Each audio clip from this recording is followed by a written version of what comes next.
Hey dreamers, and welcome back to a new video. Welcome back to a new tutorial.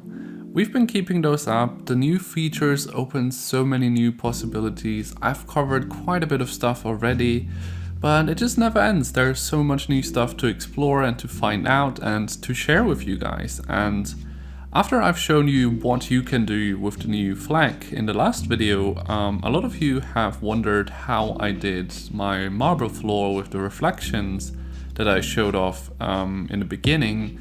And in this short tutorial now, I'll just quickly show you how you can make a floor like this for yourself. Enjoy! Here we are now in the scene, and you can see how amazing the marble texture looks like, as well as when the light actually hits the ground.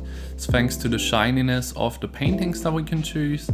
And yeah, I'll now just very quickly show you how you can make your own kind of floor like this, as well as the reflections. It's helpful to have the floor guide on here and the grid.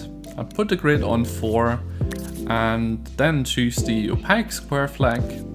And start with whatever color you want to, really, like black or white, doesn't matter. You can also try different colors, but it's nice to have on the surface snaps so we can actually like put them onto our surface and make them like a ground straight away. And now you just start stamping the first color and you want to leave the gaps for the other color. So you do it kind of like this, then go over to the white. It's very simple.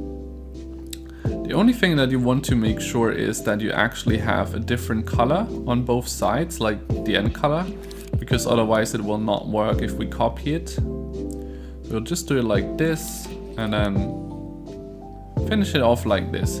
Because now when we actually copy this ground, it will line up perfectly with the rest of it. And now we can start making a group. Scope into that group, and by pressing double X we select everything. And just like that, we can copy it around, do the same again, just like this. It's very thermo friendly as well, because that's really not much flex that we actually stamped here. And now you can see we already have the basic version of it. Cool thing is here that we can also go into the tweak menu and change the finish now to more shininess. We can also add metalness or waxiness. Can both look really cool, and of course we can lower the opacity, which then allows us to make these reflections. But how do we actually get the marble texture now? For that we want to go into the gadgets and grab a text displayer. Text displayer gives us a few really cool options, and it actually also gives us the option to add a texture.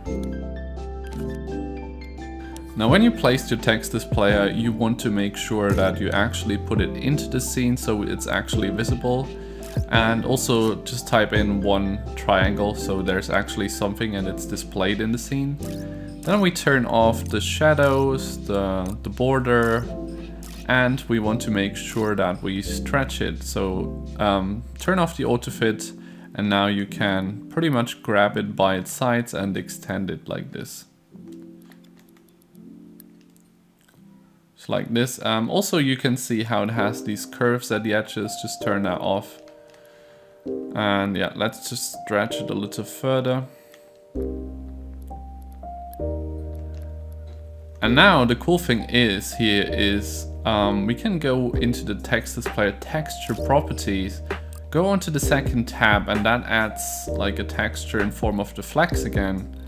And here we can play around with its texture scale, like how much we want to scale it and how strong it is displayed. What's really important though is that we lower the opacity here. I would recommend about maybe 40-50%. And you can see how it overlays like the ground that we've made here with a really nice texture. What I actually went for in the end is this kind of texture, and I played around with the scale a little bit. And also you want to play around with its color of the border here. I think I'm going for something like this. You can also try around with like text box brightness and the opacity again, depending on how much you actually want it to have visible. But this is really freaking cool because this adds like a free texture in it and really adds so much detail to the basic ground that we have. And just like that, we can make the reflective floor that I showed you in the video that I'm just showing you right now again as well.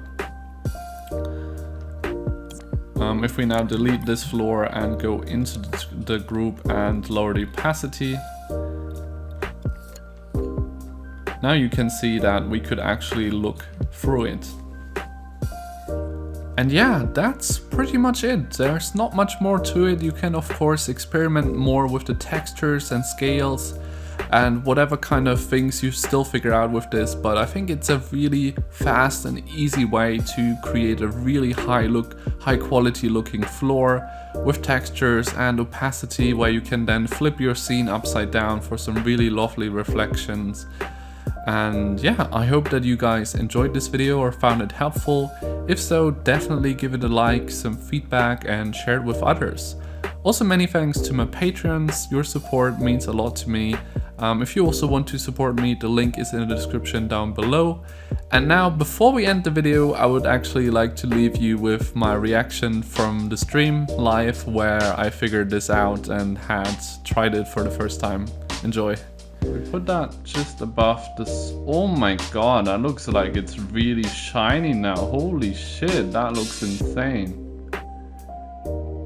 What the heck? Lag, what? Sorry.